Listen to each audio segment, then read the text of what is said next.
أعوذ بالله من الشيطان الرجيم. يا أيها الذين آمنوا لا يحل لكم أن ترثوا النساء قرها ولا تعضلوهن لتذهبوا ببعض ما آتيتموهن إلا أن يأتين بفاحشة مبينة وعاشروهن بالمعروف فإن كرهتموهن فعسى أن تكرهوا شيئا ويجعل الله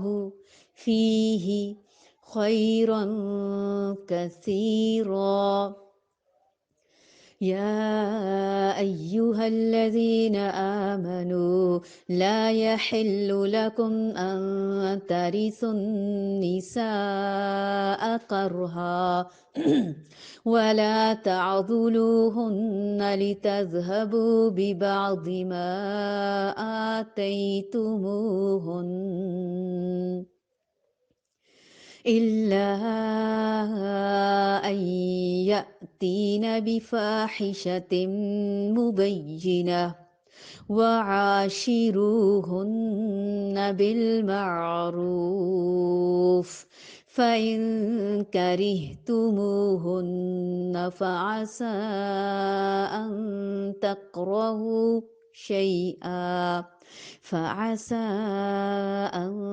تكرهوا شيئا ويجعل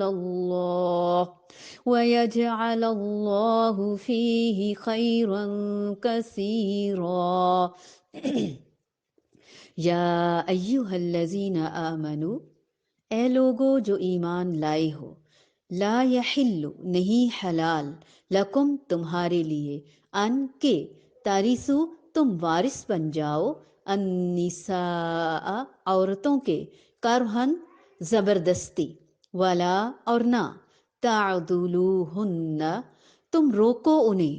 لتذہبوا تاکہ تم لے جاؤ، ببازی بعض، ما جو، آتیتموہن دیا تم نے انہیں، الا مگر،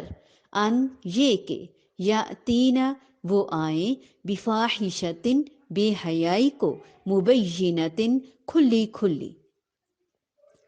وعاشروہن اور گزر بسر کرو ان کے ساتھ، بالمعروفی بھلے طریقے سے، فإن پھر اگر، کرہتموہن تم ناپسند کرو انہیں، فعسا تو ہو سکتا ہے، ان کے، تکرہو تم ناپسند کرو، شیئن ایک چیز کو، ویجعل اور کر دے، اللہ تعالی، فیہ اس میں، خیرن بھلائی، کثیرن بہت زیادہ، بہت سی۔ ایمان والو، تمہیں حلال نہیں کہ زبردستی عورتوں کو ورثے میں لے بیٹھو، انہیں اپنی وراثت سمجھ لو، انہیں اس لیے روک نہ رکھو کہ جو تم نے انہیں دے رکھا ہے اس میں سے کچھ لے لو، ہاں یہ اور بات ہے کہ وہ کوئی کھلی برائی اور بے حیائی کریں، ان کے ساتھ اچھے طریقے سے بود و باش رکھو، گو تم انہیں ناپسند ہی کیوں نہ کرو، لیکن بہت ممکن ہے کہ تم کسی چیز کو برا جانو اور اللہ تعالیٰ اس میں بہت ساری بھلائیاں کر دے۔ اسلام سے قبل عورت پر ایک ظلم یہ بھی ہوتا تھا کہ شوہر کے مر جانے پر اس کے گھر کے لوگ اس کے مال کی طرح اس عورت کی بھی یعنی اس کی جو فوت ہوا ہے، زبردستی اس کے وارث بن بیٹھتے اور خود اپنی مرضی سے اس کی رضامندی کے بغیر اس سے نکاح کر لیتے، یا اپنے بھائی بھتیجے سے اس کا نکاح کر دیتے، یہاں تک کہ سوتیلا بیٹا بھی مرنے والے باپ کی عورت سے نکاح کر لیتا، یا اگر چاہتے تو اسے کسی بھی جگہ نکاح کرنے کی اجازت ہی نہ دیتے، اور وہ ساری عمر یوں ہی گزارنے پر مجبور ہو جاتی۔ اسلام نے ظلم کے ان تمام طریقوں سے منع فرمایا ہے، اور ایک ظلم یہ بھی ہے کہ عورت پر یہ اسے زبردستی کی جاتی ہے، ظلم کیا جاتا ہے کہ اگر خاوند کو وہ پسند نہ ہوتی اور اس سے چھٹکارا حاصل کرنا چاہتا تو از خود اس کو طلاق نہ دیتا۔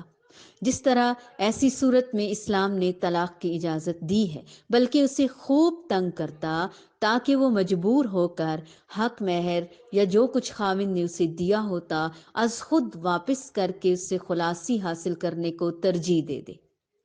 اسلام نے اس حرکت کو بھی ظلم قرار دیا ہے۔ کھلی برائی سے یہاں مراد بدکاری ہے، نافرمانی ہے۔ ان دونوں صورتوں میں البتہ یہ اجازت دی گئی ہے کہ خاوند اس کے ساتھ ایسا رویہ اختیار کرے کہ وہ اس کا دیا ہوا مال یا حق مہر واپس کر کے خلا کرانے پر مجبور ہو جائے، جیسا کہ خلا کی صورت میں خاوند کو حق مہر واپس لینے کا حق دیا گیا ہے۔ ہم سورۃ البقرہ میں بھی اس کے بارے میں پڑھ چکے ہیں۔ تو یہاں ایمان والوں کو مخاطب کر کے اللہ تعالیٰ کوئی اہم بات ہمیں بتا رہے ہیں۔ عورتوں اور مردوں دونوں لیول پر ہمیں سمجھنے کی ضرورت ہے۔ اللہ تعالیٰ فرماتے کہ تمہارے لیے یہ حلال نہیں کہ زبردستی تم عورتوں کے وارث بن بیٹھو۔ عورت کوئی چیز نہیں ہے، کوئی جاگیر نہیں ہے، کوئی وراثت کا مال نہیں ہے، یعنی جب ان کے شوہر فوت ہو جائیں تم بلا وجہ ان کو اپنے قبضے میں کر لو یا کہیں اور شادی نہ ہونے دو، اور نہ ہی یہ حلال ہے کہ انہیں تنگ کر کے اس مہر کا کچھ حصہ اڑانے کی کوشش کرو جو تم انہیں دے چکے ہو۔ اور ہاں یہ بات بھی ہے کہ اگر وہ کسی بڑی برائی کا شکار ہو گئی ہیں، بد چلنی کی مرتکب ہو گئی ہیں، تو پھر ضرور تمہیں حق ہے کہ ان کے ساتھ بھلے طریقے سے زندگی بسر کرو۔ وَعَاشِرُوهُنَّ بِالْمَعْرُوفِ فَإِنْ كَرِهْتُمُوهُنَّ، پھر تمہیں حق ہے، تم ان میں سے کوئی بھی طریقہ اختیار کر سکتے ہو، بھلے طریقے سے رکھنا ہے تو بھی، چھوڑنا ہے تو بھی۔ پھر اگر وہ تمہیں ناپسند ہو، یعنی اگر بیوی تمہیں اچھی ہی نہیں لگتی تو یہ نہیں کہ بس طلاق دے دو۔ اگر وہ تمہیں پسند نہ ہو مگر اللہ تعالیٰ نے اس میں ضرور کوئی خیر اور بھلائی اور برکت رکھی ہوگی، ہو سکتا ہے وہ خدمت گزار ہو، اس کے بچے اچھے ہوں، اس سے تمہیں رزق میں برکت ہو، اس لیے صرف محض ایک برائی کی وجہ سے یا صرف ظاہری شکل و صورت کی وجہ سے یا کسی عادت کی وجہ سے پریشان ہو کر تم رشتے کو ختم نہ کرو۔ يا أيها الذين آمنوا لا يحل لكم أن ترثوا النساء كرها ولا تعضلوهن لتذهبوا ببعض ما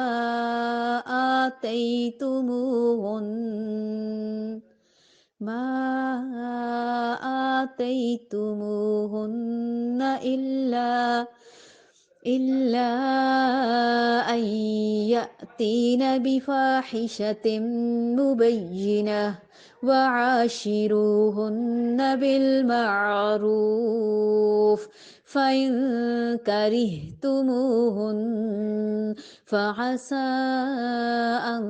تكرهوا شيئا ويجعل الله فيه خيرا كثيرا۔